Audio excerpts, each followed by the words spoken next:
Judge, lest ye be judged. Amazing. So my experts are here. And they have twin shirts on right now.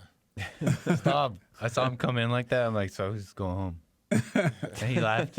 He laughed like I was kidding. So I have them here because some of you know there's an ad being played around of Bloomberg ad, and they're all over everywhere, right? And they are now on the JLP Peterson show. We played the first ad yesterday, or for the first time yesterday, and some folks had a hissy fit, some didn't. So I wanted to ask Joel first. When I first heard the ad or that we were going to be plugging it in, I was like, oh, that's a little odd.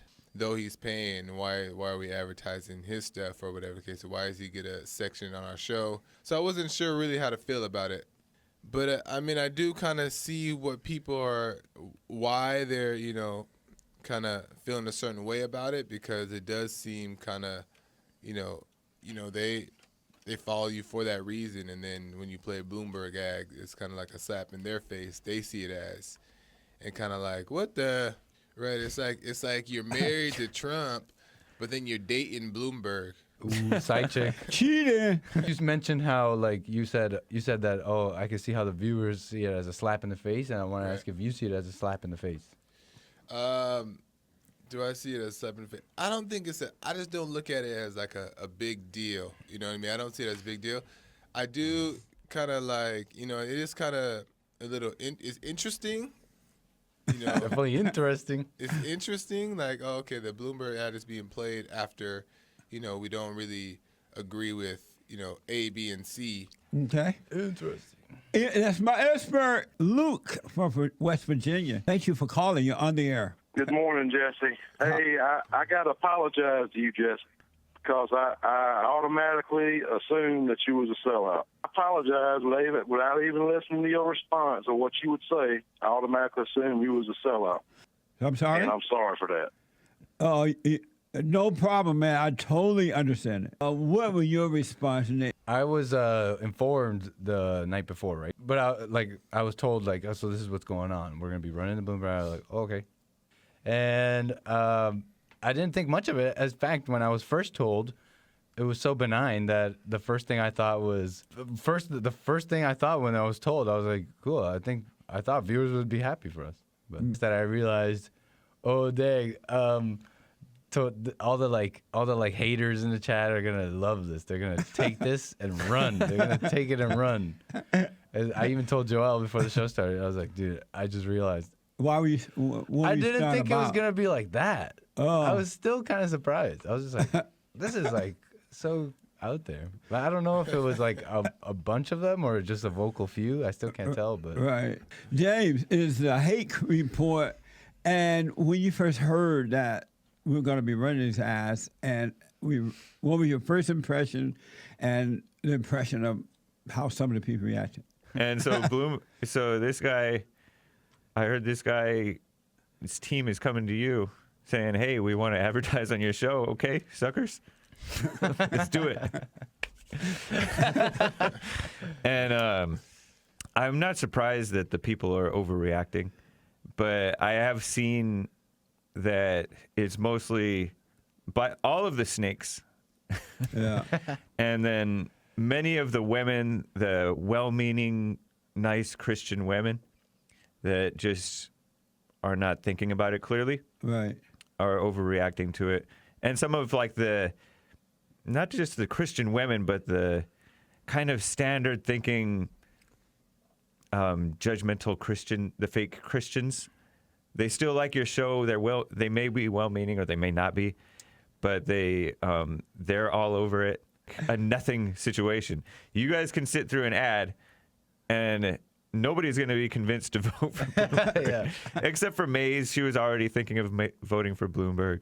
I did get a text from Maria, if I can read it. Yeah. On the Bloomberg ad, the problem was that there was no comment by Jesse afterwards, either criticizing the ad or comparing ads by President Trump. I didn't know you're supposed to criticize people when they buy your service. And they come to my store.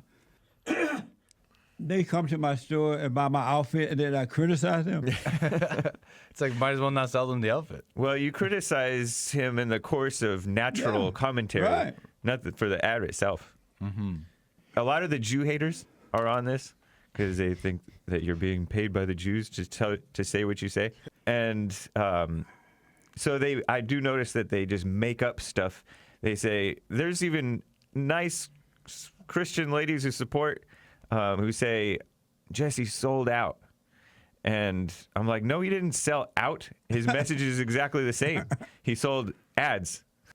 It was a very, very interesting response yesterday. Really. And I'm wondering, am I surprised or not? Not surprised. It reminded me of in the Bible where the people were enslaved somewhere. Yeah. And Jesus went and brought them out of the slavery into the desert. And they were like, oh, we love Jesus. He delivered us from slavery, right? But he left them in the desert for 40 years or something. Right. And they thought Jesus was wonderful. They could see where he's coming from.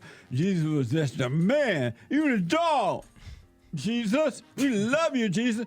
It reminded me of when Jesus first went and delivered the people from slavery. And on the way home, he had to drop them off in the desert for a while so that all the fake people who really didn't believe in Jesus would die out. Mm-hmm. And then the few that believed, he would come back and get them. And so they all were loving Jesus. Oh, you're the man. Even though you're a Jew, you're the man, right? And Jesus was like, thank you. Appreciate it. But Jesus, no. You understand?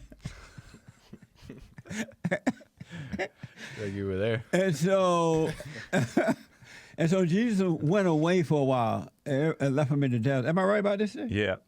And while they were all happy, eat lamb and chicken, and the black people that were there wanted some ham hocks. And so they were all happy. And then Jesus was gone for a little while. It's like, where's this man? He stayed away mighty long, right? And so the Jew haters that was amongst the Christians, they started saying, well, where's Jesus? He was supposed to come and deliver us. We're going to be caught again by, who was the owner of that had them enslaved? The The Egyptians? Yeah. The Egyptians are coming. And Jesus playing an ad. And the Egyptians are coming. And where's Jesus? And the people start thinking, oh, yeah, where is Jesus? Why he won't come and help us? He left us here in the desert. It was better all being enslaved. And it whispers, the haters, Satan implants. Yeah. And because the people weren't thinking for themselves, they didn't know themselves, they didn't really know where Jesus was coming from. They thought they knew or they pretended they knew. They started believing Satan children that was a monster, and they fell for it. Yep. Isn't that right? It's a story like that or what? Basically, yeah. And what happened in the end? That, well, I mean, it's so common. It's happened like over and over again. Yeah. That they would repent and start to be close to God again, and then after a while they would just fall away. Yeah, they would take a drink or something. They're like, oh, yeah, that man lied to me about God. They would just right? turn on him over anything. Yeah. At one point, Jesus lost like most of his followers except for the 12, I think. Wow. He had like hundreds of disciples, right? Yeah. And then he lost all of them except for like 12. He said, you guys going to go away too? And they're like, no, where are we going to go? And then still one more betrayed him after that. This is why I tell people all the time, follow no man, believe in no man, no human being, know for yourself. Yeah. Know for yourself. Because if one thing changes, if your faith is in the person, you're going to change too. You're going to trip out. Because your faith is really based on the person, not because you know yourself. I was really surprised when my secretary resigned. That was because I thought they were like closer and they understood it clearer, you know. Yeah. But I understand though; it's not personal. I totally understand it. But I'm glad. I hope that the people who are overreacting to this ad can really examine themselves even more. So what? Because if you really take a step back, don't overreact. Be still and know. My message haven't changed. I know. Nothing changed about me. The message is the same. And by the way, I've been doing this for 30 years now. It's not about Trump. I know. It's not about Trump at all. It's not about voting for Trump or any of that. Trump came along years later. My thing is about waking you up, pointing you back to the source that's in you so you can be in the world and not of it, and you can know for yourself, folks. And if anybody decide from that ad that they're going to vote for Bloomberg or not, or if they decide they're going to vote for Bloomberg, they were for Trump, and they heard that ad and now they're for Trump, they're for Bloomberg, you're dumb. Really, because you're making a decision based on what you think I think, or the ad. Even with Trump, you shouldn't vote for President Trump, the great white hope, just because I said it. You should vote for the man because you see where he's coming from. I had a radio show on KTYM in Inglewood 30 years ago, give or take. And the blacks came out, white people paying you to say this. White people didn't even know me.